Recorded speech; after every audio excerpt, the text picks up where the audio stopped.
Ertaga qayerlarda qor yog'ishi ma'lum qilindi. Assalomu alaykum aziz tomoshabinlar, kanalimizda yangi bo'lsangiz obuna bo'lishni unutmang.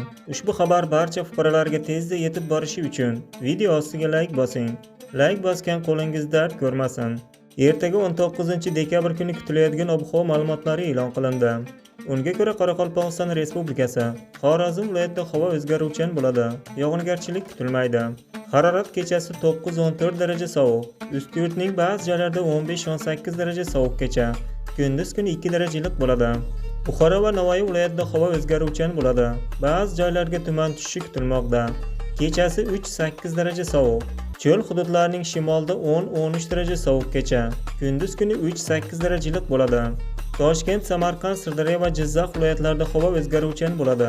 Kechasi va ertalab ba'zi joylarda biroz qor yog'ishi kutilmoqda. Kechasi 0.5 daraja sovuq, kunduz kuni 5 darajalik bo'ladi. Qashqadaryo va Surxondaryo viloyatlarida havo o'zgaruvchan bo'ladi. Yog'ingarchilik kutilmaydi. Faqat kechki tomon yog'ingarchilik qorga aylanishi kutilmoqda. Kechasi 2 daraja sovuq, kunduz kuni 4-9 darajalik bo'ladi. Andijon, Namangan, Farg'ona viloyatlarida havo o'zgaruvchan bo'ladi. Kechasi va ertalab ba'zi joylarda yog'ingarchilik qorga aylanishi kutilmoqda.